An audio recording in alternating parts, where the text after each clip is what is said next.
ಎಲ್ರಿಗೂ ನಮಸ್ಕಾರ. ಎಲ್ಲರೂ ಹೇಗಿದ್ದೀರಾ? ಎಲ್ಲರೂ ರಾಯರ ಕೃಪೆಯಿಂದ ಚೆನ್ನಾಗಿದ್ದೀರಾ ಅಂತ ನಾನು ಭಾವಿಸ್ತೀನಿ. ರಾಯರು ನಿಮ್ಮೆಲ್ರಿಗೂ ಸುಖ, ಶಾಂತಿ, ನೆಮ್ಮದಿ, ಆಯುಸ್ಸು, ಆರೋಗ್ಯ, ಭಾಗ್ಯ ಕೊಟ್ಟು ಕಾಪಾಡಲಿ ಅಂತ ನಾನು ಕೇಳ್ಕೊತೀನಿ. ನಾವು ಎಷ್ಟೇ ದುಡಿದ್ರೂ ನಮ್ಮ ಕೈಲಿ ದುಡ್ಡು ನಿಲ್ತಾ ಇಲ್ಲ. ಮತ್ತು ದುಡಿಯೋದಕ್ಕೆ ಕೆಲಸ ಹುಡ್ಕೊಂಡೋದ್ರು ಅಷ್ಟೇ ಯಾವುದು ಒಂದು ಕೆಲಸ ಅನ್ನೋದು ಸಹ ನನ್ನ ಕೈ ಎತ್ತುತ್ತಾ ಇಲ್ಲ. ತಂದಿದ್ದು ಸಂಬಳ ನೀರಿನ ಥರ ಖರ್ಚಾಗ್ತಿರುತ್ತೆ. ಏನು ಅಂತ ಗೊತ್ತಿಲ್ಲ. ಮನೆಯಲ್ಲಿ ಇರೋಷ್ಟು ಜನನು ಕಷ್ಟಪಟ್ಟು ದುಡಿತಾ ಇದ್ದೀವಿ. ಆದರೆ ನಾವು ದುಡಿಯೋವಂಥ ದುಡ್ಡು ಹೇಗೆ ಬೇಕಾದರೂ ನಾವು ಜೀವನ ಅನ್ನೋದು ಮಾಡ್ಬೋದು, ಅಷ್ಟು ಸಂಪಾದನೆ ಅನ್ನೋದು ಆಗುತ್ತೆ. ಆದರೆ ನೀರಿನ ಥರ ಖರ್ಚಾಗ್ತಿರುತ್ತೆ. ಅದು ಎಲ್ಲಿ ಹೋಗ್ತಿದೆ, ಎಲ್ಲಿ ಬರ್ತಿದೆ ಅನ್ನೋದು ಸಹ ಗೊತ್ತಾಗ್ತಿಲ್ಲ. ಆದರೆ ನಾವು ಖರ್ಚು ಅಷ್ಟೇ ಜಾಸ್ತಿ ಮಾಡ್ತಿಲ್ಲ.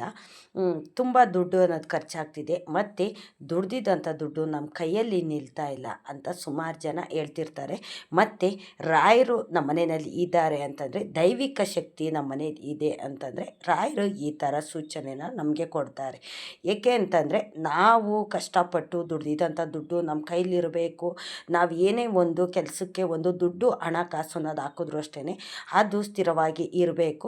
ನಮಗೆ ಎಷ್ಟು ನಾವು ದುಡಿತೀವೋ ಅಷ್ಟರಲ್ಲಿ ನಮಗೆ ತೃಪ್ತಿ ಕೊಡೋ ಅಂಥದ್ದು. ನಾವು ಮಾಡೋ ಖರ್ಚನ್ನ ಲೆಕ್ಕದಿಂದ ನಾವು ಖರ್ಚು ಮಾಡ್ತೀವಿ. ಆದರೆ ಇಷ್ಟೆಲ್ಲ ಕಷ್ಟ ನಷ್ಟಗಳು ಅನ್ನೋದು ಬರ್ತಿದೆ. ಮನೆಯಲ್ಲಿ ಎಷ್ಟು ಜನ ಇದ್ದೀವೋ ಅಷ್ಟು ಜನಕ್ಕೂ ಒಂದೊಂದು ಥರ ನೋವು ಅನ್ನೋದು ಬರ್ತಿದೆ. ಮನೆಯಲ್ಲಿ ನೆಮ್ಮದಿ ಇಲ್ಲ, ಶಾಂತಿ ಇಲ್ಲ. ಒಬ್ರು ಹೇಳಿದ್ದು ಒಬ್ರು ಕೇಳೋದಿಲ್ಲ. ಮತ್ತು ನಮಗೆ ಎಲ್ಲಿ ಹೋಗಿ ಕೇಳಿದ್ರು ಅಷ್ಟೇ ನಿಮಗೆ ಏನೋ ಒಂಥರ ಕೆಟ್ಟ ಶಕ್ತಿ ಇದೆ, ನಿಮಗೆ ಯಾರೋ ಏನೋ ಮಾಡಿಸಿದ್ದಾರೆ, ಈ ಥರ ಇದ್ರೇ ನಿಮ್ಗೆ ಈ ಥರ ಎಲ್ಲ ಆಗ್ತಿದೆ ಅಂತ ಹೇಳ್ತಾರೆ. ಇದಕ್ಕೆಲ್ಲ ಕಾರಣ ಏನು ಅಂತ ಸುಮಾರು ಜನಕ್ಕೆ ಈ ಥರ ಒಂದು ಗೊಂದಲ ಅನ್ನೋದಿದೆ. ಯಾಕೆ ಅಂತಂದರೆ, ಪ್ರತಿಯೊಂದು ಮನೆ ಅಂತ ಇದ್ಮೇಲೆ ಒಂದೊಂದು ಥರ ನೋವು ಅನ್ನೋದು ಇರುತ್ತೆ, ಒಂದೊಂದು ಥರ ಚಿಂತೆ ಅನ್ನೋದು ಸಹ ಇರುತ್ತೆ. ಮನೆಯಲ್ಲಿ ರಾಯರು ಇದ್ದಾರೆ, ರಾಯರು ದೈವಿಕ ಶಕ್ತಿ ನಮ್ಮ ಮನೆಯಲ್ಲಿ ಇದೆ ಅಂತಂದರೆ ಈ ಥರ ಸೂಚನೆ ಬರುತ್ತೆ. ಯಾಕೆ ಅಂತಂದರೆ, ಲಕ್ಷ್ಮೀ ಸ್ವರೂಪನೇ ನಮಗೆ ಹಣಕಾಸು ಬರೋ ಅಂಥದ್ದು. ಆ ತಾಯಿ ಲಕ್ಷ್ಮೀ ದೇವಿನೇ ನಮ್ಮ ಮನೇಲಿ ಇಲ್ಲ ಅಂತಂದರೆ ನಮಗೆ ಈ ಥರ ಎಲ್ಲ ಒಂದು ಕಷ್ಟ ಅನ್ನೋದು ಬರ್ತಿರುತ್ತೆ. ಹಾಗಾಗಿ ನಾವು ಏನು ಮಾಡಿದ್ರೆ ತಾಯಿ ಲಕ್ಷ್ಮೀ ದೇವಿ ನಮ್ಮ ಮನೆಯಲ್ಲಿ ಇರ್ತಾಳೆ. ಮತ್ತು ದೃಷ್ಟಿ ದೋಷ, ಮಾಟ ಮಂತ್ರ ಈ ಥರ ಎಲ್ಲ ಇದ್ದರೆ ನಾವು ಹೇಗೆ ಅದನ್ನು ನಿವಾರಣೆ ಮಾಡ್ಕೊಳ್ಳೋದು, ನಮ್ಮ ಮನೆ ಅಭಿವೃದ್ಧಿಗೋಸ್ಕರ ನಾವು ಏನೇನೆಲ್ಲ ಮಾಡ್ಕೋಬೋದು, ನಾವು ಮನೆಯಲ್ಲಿ ಇರೋಂಥ ವಸ್ತುಗಳಲ್ಲೇ ನಾವು ಇದನ್ನೆಲ್ಲ ಮಾಡ್ಕೋಬೋದು. ಏಕೆ ಅಂತಂದರೆ, ನಾವು ಕಷ್ಟಪಟ್ಟು ದುಡಿತೀವಿ, ಆ ದುಡ್ದಿದ್ದಂಥ ಹಣ ನಮ್ಮ ಕೈ ಎತ್ತುತ್ತಾ ಇಲ್ಲ, ನಮ್ಮ ಕೈಲಿ ಸೇರ್ತಾ ಇಲ್ಲ ಅಂತಂದರೆ ಈ ಥರ ಎಲ್ಲ ಒಂದು ನಡೀತಿರುತ್ತೆ. ಏಕೆಂತಂದರೆ, ಒಬ್ಬ ಮನುಷ್ಯ ಬೆಳೀತಿದ್ದಾನೆ ಅಂತಂದರೆ ಅವನ ಮೇಲೆ 10 ಕಣ್ಣುಗಳು ಬೀಳೋವಂಥದ್ದು. 2 ಕೈ ದುಡಿತಿದ್ದಾವೆ ಅಂತಂದರೆ ಅವನ ಮೇಲೆ 10 ಕಣ್ಣು ಬೀಳೋವಂಥದ್ದು. ಹಲವಾರು ಜನ ಕಣ್ಣಾಗ್ತಾರೆ. ಅವರು ಹೇಗೆಲ್ಲ ಮುಂದುವರಿತಿದ್ದಾರೆ, ಹೇಗೆಲ್ಲ ಬೆಳೀತಿದ್ದಾರೆ, ಅವ್ರ ಮನೇಲಿ ಹೊಂದಾಣಿಕೆ ಅನ್ನೋದು ಯಾವ ಥರ ಇದೆ ಅಂತ ಗೊತ್ತಾದರೆ ಸಾಕು, ಅವ್ರ ಮನೆ ಮೇಲೆ ಕಣ್ಣು ಹಾಕುವಂಥದ್ದು, ಅವ್ರಿಗೆ ದೃಷ್ಟಿ ದೋಷ ಹಾಕುವಂಥದ್ದು, ಈ ಥರ ಎಲ್ಲ ಮಾಡ್ತಾರೆ ಅಲ್ವಾ. ಇದನ್ನೆಲ್ಲ ನಾವು ಹೇಗೆ ಮನೆಯಲ್ಲೇ ನಿವಾರಣೆ ಮಾಡ್ಕೊಳ್ಳೋದು?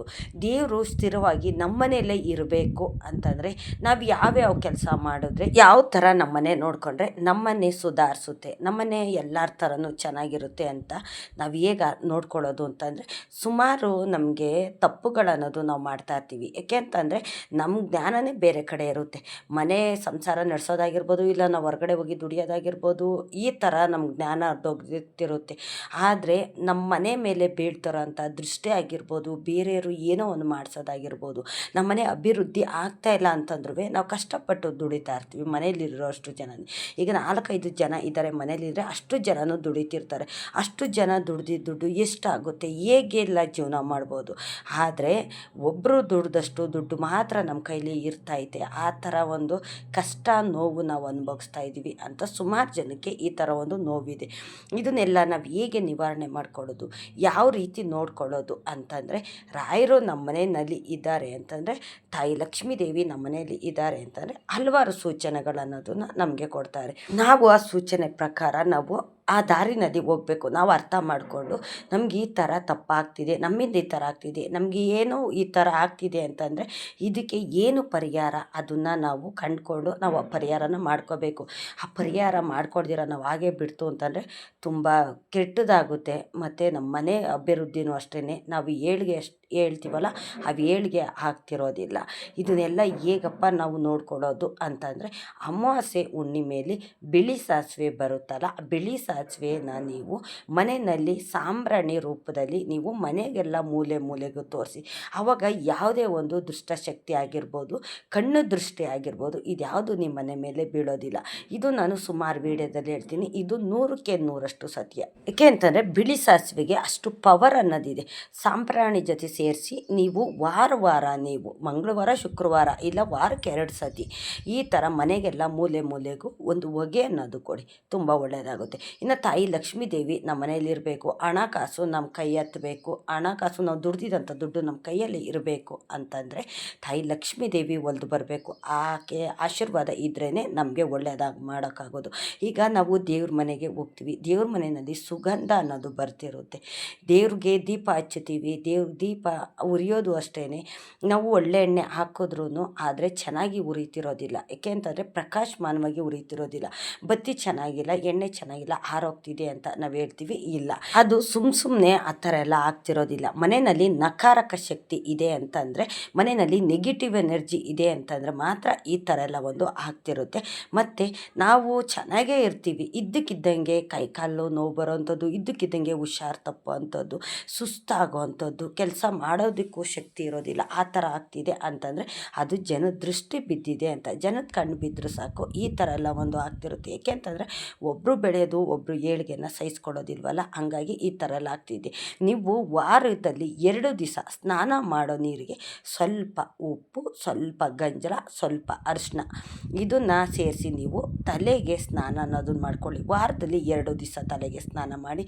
ಮತ್ತು ಮನೆ ಒರೆಸೋ ನೀರಿಗೂ ಅಷ್ಟೇ ಅರಿಶಿನ, ಉಪ್ಪು, ಗಂಜಲ ಇದನ್ನು ಹಾಕಿ ವಾರದಲ್ಲಿ 2 ದಿವಸ 3 ದಿವಸ ಒರೆಸಿ. ನೀವು ಗುರುವಾರ, ಶುಕ್ರವಾರ, ಮಂಗಳವಾರ ಈ 3 ದಿವಸದಲ್ಲಿ ಇದನ್ನೆಲ್ಲ ಉಪಯೋಗಿಸ್ಬೇಡಿ. ಬರೀ ಗಂಜಲ ಹಾಕಿ ಮಾತ್ರ ಮನೆ ಒರೆಸಿ. ಈ ವಾರದಲ್ಲಿ 3 ದಿವಸ ಉಪ್ಪು ಮತ್ತು ಅರಿಶಿನ ಹಾಕ್ಬಿಟ್ಟು ನೀವು ಒರೆಸೋದಕ್ಕೆ ಹೋಗಬೇಡಿ. ಡೈಲಿ ಗಂಜಲ ಹಾಕಿ ಮಾತ್ರ ಒರೆಸಿ. ಮತ್ತು ನೀವು ವಾರದಲ್ಲಿ 1 ದಿವಸನಾದರೂ ಮನೆ ಬಾಗಿಲಿಗೆ ನಿಂಬೆಹಣ್ಣು ಅನ್ನೋದು ನೀವಿಳಿಸ್ಬಿಟ್ಟು ಹೊಡೀರಿ. ನೀವು ಅಷ್ಟೇ 3 ಸತಿ ನಿಮ್ಮ ತಲೆಯಿಂದ ಕೆಳಗಡೆಗೆ ಪಾದ ತಕ್ಕ 3 ಸತಿ ನೀವಿಳಿಸ್ಬಿಟ್ಟು ನಿಂಬೆಹಣ್ಣನ್ನು ಹೊಡೆದ್ಬಿಟ್ಟು 3 ದಾರಿ ಕೂಡಿರುತ್ತಲ್ಲ ಆ ಕಡೆಗೆ ಹಾಕ್ಬಿಟ್ಟು ನೀವು ಹೊರಗಡೆ ಕೆಲ್ಸಕ್ಕೆ ಹೋಗ್ವಾಗ್ಲೋ ಇಲ್ಲ ಎಲ್ಲಿಗಾದ್ರೂ ಹೋಗ್ಬೇಕಾದ್ರೆ ಆ ಥರ ಮಾಡ್ಕೊಂಡು ಹೋಗಿ ವಾರಕ್ಕೊಂದು ದಿವಸ. ಅವಾಗ ಯಾವುದೇ ಒಂದು ದೃಷ್ಟಿ ದೋಷ ಇದ್ರೂ ಅಷ್ಟೇ ನಿಮ್ಮ ಹತ್ರ ಬೀಳೋದಿಲ್ಲ. ಏಕೆ ಅಂತಂದರೆ ನಾವು ಮನೆಯಲ್ಲೇ ಮಾಡ್ಕೊಳ್ಳೋ ಅಂಥದ್ದು ಇದೆಲ್ಲ. ನಾವು ದುಡಿತಾ ಇದ್ದೀವಿ, ಸಂಪಾದನೆ ಮಾಡ್ತಾಯಿದ್ದೀವಿ, ನಮ್ಗೆ ಯಾರು ಕಣ್ಣು ಬೀಳೋದಿಲ್ಲ ಅಂತ ನಾವು ಅಂದ್ಕೋತೀವಿ. ಆದರೆ ನಮ್ಮ ಮೇಲೆ ಹಲವಾರು ಕಣ್ಣು ಅನ್ನೋದಿರುತ್ತೆ. ಒಬ್ಬ ವ್ಯಕ್ತಿ ಬೆಳೀತಿದ್ದಾನೆ ಅಂತಂದರೆ ಅವನ ಮೇಲೆ ಹಲವಾರು ಕಣ್ಣು ಅನ್ನೋದು ಬೀಳ್ತಿರುತ್ತೆ, ಅದು ನಮಗೆ ಗೊತ್ತಾಗೋದಿಲ್ಲ. ನೋಡಿ, ನಮ್ಮ ಮನೆಯಲ್ಲಿ ಈ ಥರ ಎಲ್ಲ ಒಂದು ಕೆಟ್ಟ ಘಟನೆ ನಡೀತಿದೆ ಅಂತಂದರೆ ಅದಕ್ಕೆಲ್ಲ ಇದೆಲ್ಲ ಮೂಲ ಕಾರಣವಾಗಿರುತ್ತೆ. ಮತ್ತು ನಿಮ್ಮ ಮನೆ ಮೇಲೆ ಯಾರಾದರೂ ದೃಷ್ಟಿ ದೋಷ ಹಾಕಿದರೆ, ಇಲ್ಲಾಂದರೆ ಒಂದು ನಕಾರಕ ಶಕ್ತಿ ಅಂತ ಹೇಳ್ತಾರಲ್ಲ, ಕೆಟ್ಟದ್ದು ಅದೆಲ್ಲ ಬಂದಿದೆ ಆಗ್ತಿದೆ ಅಂತಂದರೆ ನೀವು ಮನೆ ಮುಂಬಾಗಿಲಿಗೆ ಈಗ ಬಾಗಿಲೆಲ್ಲ ತೊಳಿತೀರಲ್ಲ, ತೊಳೆದು ರಂಗೋಲೆ ಬಿಟ್ಟು ನೀವು ಹೊರಗಡೆ ಹೋಗ್ತೀರ.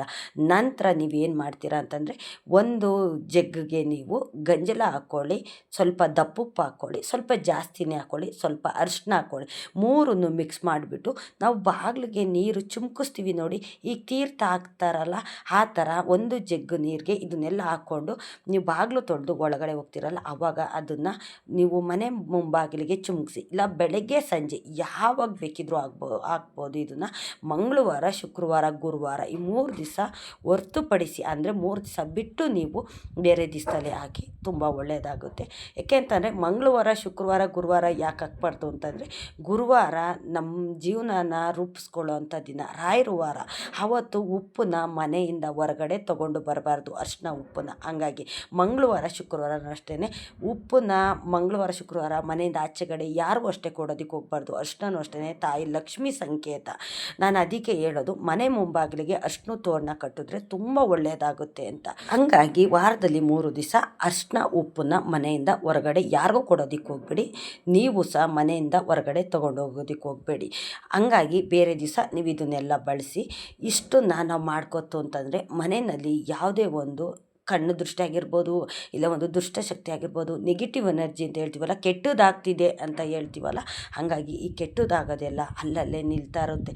ಅಮಾವಾಸ್ಯೆ ಪೌರ್ಣಮಿಲಿ ಹಸಿರು ಮೆಣಸಿನ್ಕಾಯಿ ನಿಂಬೆಹಣ್ಣನ್ನು ನೀವು ಮನೆ ಮುಂಬಾಗ್ಲು ಕಟ್ಟಿ, ಮನೆ ಒಳಗಡೆ ವಾಸ್ಕಲಿಂದ ಒಳಗಡೆ ಏನಿದೆ ಅಲ್ಲೂ ಅಂಥವು ಕಟ್ಟಿ ಮನೆ ಮುಂಬಾಗ್ಲಿಗೆ ಎಲ್ಲರಿಗೂ ಕಾಣೋ ಥರ ಅದನ್ನು ಕಟ್ಟಬೇಕು. ನೀವು ವಾರದಲ್ಲಿ 2 ದಿವಸ ಆ ಥರ ಮಾಡಿ ಮನೆಯಲ್ಲಿ ಯಾವುದೇ ಒಂದು ನೆಗೆಟಿವ್ ಎನರ್ಜಿ ಅಷ್ಟೇ ನಿಮ್ಮ ಮನೆಗೆ ಬರೋದಿಲ್ಲ. ನೀವು ಹೊರಗಡೆ ಹೋಗಿ ಮನೆಗೆ ಬರಬೇಕಾದ್ರೆ ನಿಮ್ಮ ಮೇಲೆ ಬರೋದಿಲ್ಲ, ಮತ್ತು ಯಾರದೇ ಒಂದು ಕೆಟ್ಟ ದೃಷ್ಟಿ ಅಷ್ಟೇ ನಿಮ್ಮ ಮನೆ ಮೇಲೆ ಬರೋದಿಲ್ಲ. ಈಗ ವೈಟ್ ಸಾಸಿವೆ ಸಾಂಬ್ರಾಣಿ ಅದನ್ನೆಲ್ಲ ಮನೆ ಮೂಲೆ ಮೂಲೆಗೂ ಕೊಡಿ. ಮನೆಯಿಂದ ಹೊರಗಡೆ ನಿಮ್ಮ ಕಾಂಪೌಂಡ್ ಇದೆಯಲ್ಲ, ಕಾಂಪೌಂಡಿಗೆ ಇದಕ್ಕೆಲ್ಲದಕ್ಕೂ ಅಷ್ಟೇ ಅದನ್ನು ತೋರಿಸಿ. ತುಂಬ ಒಳ್ಳೆಯದಾಗುತ್ತೆ. ಯಾವುದೇ ಒಂದು ನೆಗೆಟಿವ್ ಎನರ್ಜಿ ಅಷ್ಟೇ ನಿಮ್ಮನ್ನ ಹಿಂಬಾಲಿಸ್ಕೊಂಡು ನಿಮ್ಮ ಮನೆಗೆ ಬರೋದಿಲ್ಲ.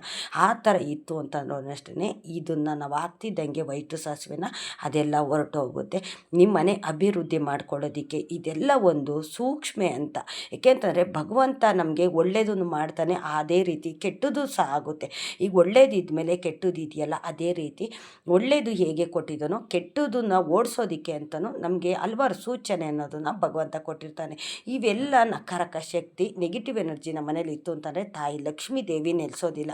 ದಾರಿದ್ರ ಅಂತ ಹೇಳ್ತೀವಲ್ಲ, ದಾರಿದ್ರ ಲಕ್ಷ್ಮಿ ಮನೆಗೆ ಬಂದು ನೆಲೆಸ್ತಾಳೆ. ಆವಾಗಲೇ ನಮಗೆ ಈ ಥರ ಎಲ್ಲ ಒಂದು ಕಷ್ಟ ಬರೋವಂಥದ್ದು, ಇದ್ದಕ್ಕಿದ್ದಾಗೆ ಹುಷಾರು ತಪ್ಪೋ ಅಂಥದ್ದು. ಚೆನ್ನಾಗೇ ಇರ್ತೀವಿ, ಬೆಳಗ್ಗೆಯಿಂದ ಸಂಜೆ ತನಕ ಕೆಲಸ ಮಾಡ್ಕೊಂಬರ್ತೀವಿ, ಆದರೆ ಸಂಜೆ ಟೈಮಲ್ಲಿ ನಮಗೆ ಏನು ಕೆಲಸ ಮಾಡೋಕ್ಕಾಗೋದಿಲ್ಲ. ಇದ್ದಕ್ಕಿದ್ದಂಗೆ ಸುಸ್ತಾಗೋದು, ಏನೋ ಒಂಥರ ನಮ್ಮ ಮೈ ಮೇಲೆ ಹಿಡ್ಕೊಂಡಂಗೆ ಆಗೋದು, ಈ ಥರ ಎಲ್ಲ ಆಗ್ತಿದೆಯಲ್ಲ, ಅದೆಲ್ಲ ಇದೇ ಕಾರಣ. ಮತ್ತು ನೀವು ಆಚೆ ಹೋಗಿ ಮನೆಗೆ ಬರಬೇಕಾದ್ರೆ ಡೈರೆಕ್ಟಾಗಿ ಮನೆ ಒಳಗಡೆ ಯಾರೂ ಬರೋದಕ್ಕೆ ಹೋಗಬೇಡಿ. ಏಕೆ ಅಂತಂದರೆ ನಮ್ಮ ಜೊತೆ ಏನೇನು ಬರುತ್ತೆ ಅಂತ ಗೊತ್ತಾಗಲ್ಲ, ಯಾರು ಕಣ್ಣು ದೃಷ್ಟಿ ಬೀಳುತ್ತೆ ಅಂತ ಗೊತ್ತಾಗಲ್ಲ. ಮತ್ತು ನಾವು ಹೊರಗಡೆ ಎಲ್ಲ ಓಡಾಡ್ಕೊಂಬರ್ತೀವಲ್ಲ, ಹಾದಿ ಬೀದಿನಲ್ಲಿ ಅದೆಲ್ಲ ಧೂಳು ಅನ್ನೋದು ನಮ್ಮ ಜೊತೆಯಲ್ಲಿರುತ್ತೆ. ಹಂಗಾಗಿ ಕಾಲು ಕೈ ತೊಳ್ಕೊಂಡು, ಕೈಕಾಲು ಮುಖ ತೊಳ್ಕೊಂಡೇ ಮನೆ ಒಳಗಡೆ ಬರಬೇಕು. ಸ್ವಲ್ಪ ನೀರನ್ನೋ ಇಲ್ಲ ಗಂಜಲನೋ ತಲೆ ಮೇಲೆ ಹಾಕ್ಕೊಂಡು ಒಳಗಡೆ ಬರಬೇಕು. ಹಾಗೆ ಬರೋದಕ್ಕೆ ಹೋಗಬಾರ್ದು. ಕಾಲು ಕೈ ತೊಳ್ಕೊಂಡು ಮನೆಗೆ ಬಂದಾಗ ಅದೆಲ್ಲ ನೀರಿನ ಜೊತೆ ಹೊರಗಡೆನೇ ಹೊರಟೋಗುತ್ತೆ, ನಾವು ಮನೆ ಒಳಗಡೆ ಅದು ಬರೋದಿಲ್ಲ. ಇದೆಲ್ಲ ಒಂದು ಸೂಕ್ಷ್ಮೆನ ನಮಗೆ ಭಗವಂತ ಕೊಟ್ಟಿರ್ತಾರೆ. ನಿಮ್ಮ ಮನೆ ಅಭಿವೃದ್ಧಿಗೋಸ್ಕರ ಮನೆಯಲ್ಲಿ ಮೂಲೆ ಮೂಲೆಯಲ್ಲಿ ಒಂದು ಇಡೀ ಉಪ್ಪನ್ನ ನೀವು ಒಂದು ಬೌಲ್ನಲ್ಲಿ ಹಾಕ್ಬಿಟ್ಟು ಮೂಲೆ ಮೂಲೆಯಲ್ಲಿ ಇಡಿ. ನೀವು ಈ ವಾಯು ಮೂಲೆ, ಅಗ್ನಿ ಮೂಲೆ, ಈಶಾನ್ಯ ಮೂಲೆ ಈ ಥರ ಅಂತ ಹೇಳ್ತಾರಲ್ಲ, ಆ ಥರ 4 ಮೂಲೆಯಲ್ಲಿ ಇಡಿ. ಅಗ್ನಿ ಮೂಲೆಯಲ್ಲಿ ಇಡೋದು ಬೇಡ. ಏಕೆ ಅಂತಂದರೆ ಅಡುಗೆ ಮನೆಯಲ್ಲಿ ನಾವು ಯಾವಾಗಲೂ ದಪ್ಪುಪ್ಪು ಅನ್ನೋದು ಇಟ್ಟೇ ಇರ್ತೀವಿ. ಹಂಗಾಗಿ ಅಗ್ನಿ ಮೂಲೆಯಲ್ಲಿ ಅಡುಗೆ ಮನೆಯಲ್ಲಿ ಇಡೋದು ಬೇಡ.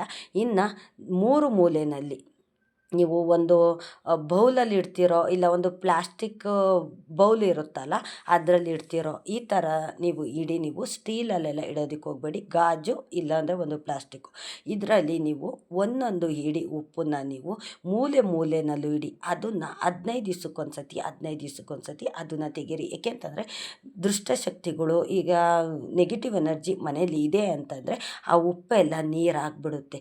ಆ ಉಪ್ಪು ಇದ್ದಂಥ ಜಾಗದಲ್ಲಿ ಯಾವುದೇ ಒಂದು ಕೆಟ್ಟ ಶಕ್ತಿಗಳಾಗಲಿ, ನೆಗೆಟಿವ್ ಎನರ್ಜಿ, ದೃಷ್ಟಿ ದೋಷ, ಮಾಟ ಮಂತ್ರ ಇದ್ಯಾವುದು ಅಷ್ಟೇ ನಿಮ್ಮ ಮನೆ ಒಳಗಡೆ ಬರೋದಿಲ್ಲ, ಯಾವುದೇ ಮೂಲೆಯಲ್ಲಿ ಸೇರ್ಕೊಳ್ಳೋದಿಲ್ಲ. ಹಾಗಾಗಿ ದಪ್ಪುಪ್ಪು ಅಂತಂದರೆ ತಾಯಿ ಲಕ್ಷ್ಮಿ ಸಂಕೇತ. ಹಾಗಾಗಿ ಮನೆಯಲ್ಲಿ ಜಾಸ್ತಿ ದಪ್ಪುಪ್ಪನ್ನ ನೀವು ತಂದಿಟ್ಕೊಳ್ಳಿ. ಅವಾಗವಾಗಲೇ ತಂದಿಟ್ಕೊಳ್ಳೋದಕ್ಕೆ ಹೋಗ್ಬೇಡಿ. ಒಂದು ಸತಿ ತಂದರೆ ಒಂದು 5-10 ಪ್ಯಾಕೆಟ್ನ ಮನೆಯಲ್ಲಿ ತಂದಿಟ್ಕೊಳ್ಳಿ. ಲಕ್ಷ್ಮೀ ಸ್ವರೂಪನೇ ದಪ್ಪುಪ್ಪಲ್ವ. ಮನೆಯಲ್ಲಿ ಉಪ್ಪಿದ್ದಷ್ಟು ತಾಯಿ ಲಕ್ಷ್ಮಿ ಮನೆಯಲ್ಲಿ ನೆಲೆಗೊಳ್ತಾಳೆ. ಮತ್ತು ಮನೆಯಲ್ಲಿ ದೀಪ ದೇವಳಿಗೆ ಅನ್ನೋದು 2 ಟೈಮು ದೀಪ ಹಚ್ಚಿ. ನೀವು ಹಚ್ಚೋಕ್ಕಾಗಿಲ್ಲ ಅಂದರೂ ಬೇರೆ ಯಾರಾದರೂ ಮಕ್ಕಳು ಇರ್ತಾರಲ್ಲ, ಮಕ್ಕಳ ಕೈಲಿ ಹಚ್ಚಿಸಿ. ಮನೆಯಲ್ಲಿ 2 ಟೈಮು ದೀಪ ಅನ್ನೋದು ಉರಿತಿದೆ ಅಂತಂದರೆ ತಾಯಿ ಲಕ್ಷ್ಮಿ ಬರೋದಕ್ಕೆ ಸ್ವಾಗತ ನಾವು ಮಾಡಿದಾಗೆ. ಮನೆ ಮುಂಬಾಗಿಲಿಗೆ ಸೂರ್ಯ ಹುಟ್ಟೋದ್ರ ಒಳಗಡೆ ಮನೆ ಮುಂಬಾಗಿಲಿಗೆ ನೀರು ಹಾಕಿ, ನೀವು ರಂಗೋಲಿ ಹಾಕಿ, ಹೊಸ್ಲಿಗೆ ಅರ್ಶಿನ ಕುಂಕುಮ ಇಟ್ಬಿಟ್ಟು ನೀವು ಸ್ನಾನ ಮಾಡಿ ಮನೆಯಲ್ಲಿ ದೇವ್ರಿಗೆ ದೀಪ ಹಚ್ಚುತ್ತೀರಲ್ಲ, ಅದು ಎಷ್ಟು ಶಾಂತಿ ಕೊಡುತ್ತೆ ಗೊತ್ತಾ. ಮನೆಯಲ್ಲಿ ಎಷ್ಟು ಒಂಥರ ನೆಮ್ಮದಿ ಅನ್ನೋದು ಕೊಡುತ್ತೆ. ನಾವು 10 ರೂಪಾಯಿ ದುಡಿಲಿ, 10 ರೂಪಾಯಿಲೇ ನಮಗೆ ನೆಮ್ಮದಿ ಕೊಡುತ್ತೆ. ನಾವು ದುಡ್ದಿದ್ದಂಥ ಹಣ ನಮ್ಮ ಕೈಲೇ ಇರುತ್ತೆ.